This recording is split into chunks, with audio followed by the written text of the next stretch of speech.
Kada upload ko nga po pala ng mga handaan, laging tanong ng aking mga viewers, Kula po G, sa dami ng manunulong na iyan, baka kulang pa ang mga handa. Huwag kayong mag-alala sapagkat naghanda nga po pala si Boss Joshua Badillo at saka si Ma'am Jessica ng 8 baboy. Samahan nyo nga po pala ako sa kanilang tulungan at pahapunan part 1. Isabay na rin nga po pala natin ang bulungan ng ating tropang si Boss Igme. Ay siya tara din na kakain na madamay. Buhay na naman sila, Pujoy! Gabi pa nga lang po pala nag-usap na kami ng aking yopang si Boss Jesse.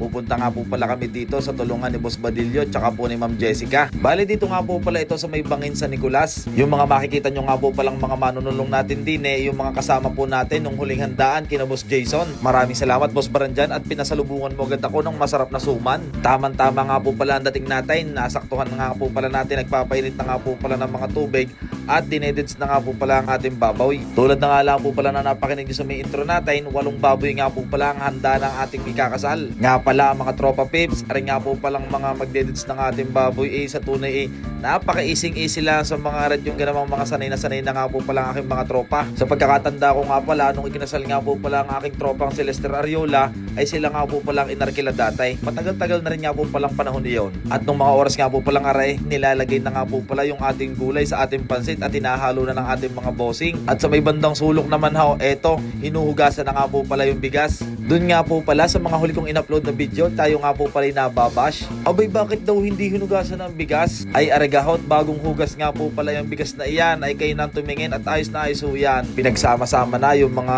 laman loobs na pinapakulo para sa ating dinugan mamaya. Kaya nga po pala nagpapansit kapag kagarin nga po palang may tulungan, ay nga po pala isa sa mga mabilis maluto. At yan din nga po pala nagsisilbing kusawan ipal naman sa tiyan. Abay syempre sa tagal ka namang maluto ng mga adobong ulo ng baboy, abay yun muna tayo, doon muna tayo sa ating pansit. Ay wari ko na may yung bagong lagay ng pansit ay talaga namang hindi magkaribo ko ng mga tropa at yung ganamang asbok sa usok. Pero yung ating dalawang tropang aray na ngay pagka-sweet naman talaga. Eto na, ibinababa na nga po pala yung ating unang ulo ng baboy. Yan nga po pala aadobuhin. Naka-ready na rin nga po pala yung ating mga recados.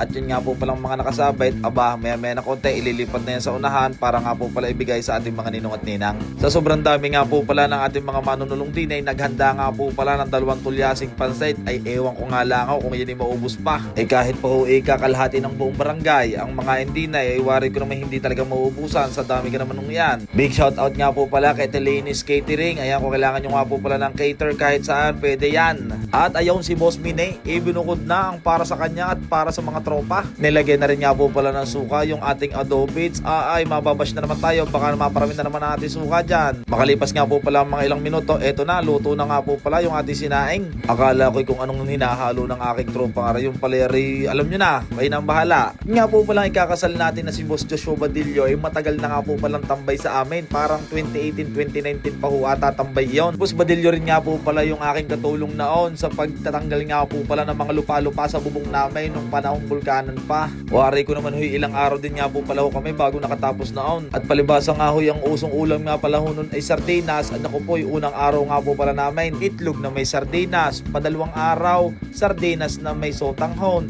Patatlong araw, itlog na may sardinas. Basta saliitan lang ho yun. At ayan na nga, sorry ho, sa kakakwento ko, eto, naluto na nga po pala yung adobong head ng baboy. Dini nga po pala sa mga pinagagayatan ng ating mga tropa, aba, ay ready na nga po pala yung mga pinggan at saka nga po pala mga kutsara. Hindi na nga po pala nila nahintay ang ating serving spoon.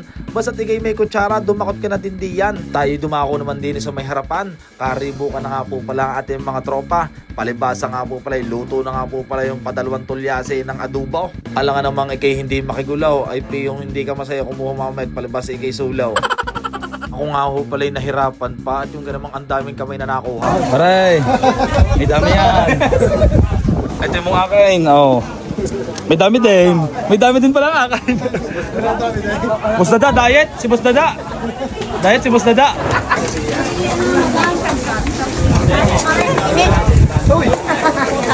Bagamat nung mga panahon na tulungan nga po pala ay talaga namang pabugso-bugso ang ating ulan, ay pasalamat na lang talaga at hindi sobrang ugaling lakas. Dumako naman nga po pala tayo sa mga kwarto-kwartong baboy. Yan nga po pala yung mga ibibigay sa mga ninong at ninang at saka nga po pala sa kanilang mga umping. Ay kayo ga, magkano gahong isasabit yun din ay talaga namang may lasa-lasa aray. Kung tingnan nyo naman mga kaputsero, isa dami ka naman ng iyan.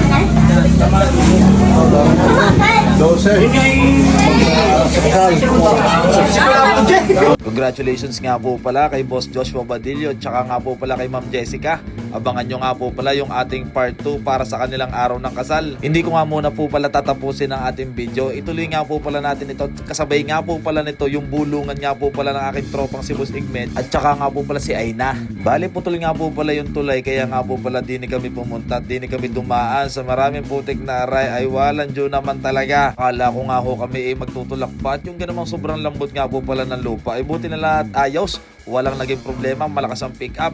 Big shoutout nga po pala sa mama ni Igme, si Tiniste. At siya nga po pala si Boss Igme at saka nga po pala si Aina. Sila nga po pala yung ipinamulong ngayong araw. And big shoutout kay Boss Freddy. At ayun, nagbabarik na rin kasama mga tropa pips. Rekta na kami Boss Freddy hat, kami makikikain na din eh. Bali nung pumunta nga po pala kami din eh, tapusan na nga po pala kung sa kuwan kay Buzzer Beater. Ang babae nga po pala na si Aina ay taga Bacoor nga po pala. Edi yung pamilya niya nga po pala ay nagpunta din sa may Agoncillo at din na nga ho nagbulungan. Eh di syempre, hanggang hapon nga po pala ang celebration na rin. Talaga namang wasala ka na. Perfect na perfect at hindi pa nga po pala tayo nakakatikim ng pulang karne ngayong araw. Bali ang kasama ko nga po pala din si Boss Anye, si Boss Luigi, si Boss Pat. Ay siya dito naman natin tatapusin. Ang kay Boss Igme na bulungan. Maraming salamat sa masarap na pagkain. Dumako naman po tayo sa ating pahapunan. Ay sure ball, mababash na naman ako ng aking mga viewer at yung ganamang hindi nyo na napansin ako hindi na kumain sa bahay. Ay paanhin, ay sunod-sunod ang handa na ilang namang hindi natin puntahan, ay tropa natin yan. Ay bago nga po pala kami kumain, kami nga po pala sumabit muna at baka nga po pala rin mga ilang sayaw na laang at syempre magtatapos na yan at mamaya uupo na. Eh di buti na lahat kami nga po pala umabot pa.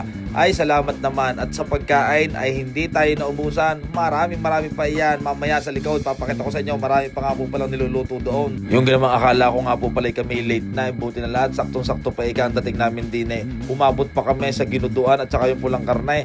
Tapos kami nga po pala dumukot nga po pala ng chicharon din eh. Pasensya na ho kayo kung nabawasan ang inyong pamputsera. Ay masarap ay paanin ka naman ha. Busog na naman si Boss JB ay hindi naman nataba ay. At kung sa iba nga ho imurkaon din sa amin ho ay arhoy embutido ho yan. Pagkatapos nga pala ho namin kumain, ako nga po pala bumalik sa ating mag-asawa at yung ganamang titingnan ko nga po pala kung sinong nananabit din ay. Aba, nakita ko ang ating mga tropang Ilaya, ayun na, sumabit na ika. Ay teka baka magkalimutan pa. Binabati ko nga po pala lahat ng kamag-anak ni Ma'am Jessica Enriquez. Maraming salamat nga po pala sa inyong pag-intindi sa amin din. Talaga namang napakababait nyo ho. At dito na nga po pala magtatapos ang ating kwento. Abangan nyo nga po pala ang araw ng kasal. Maraming salamat. More power, ingat. God bless.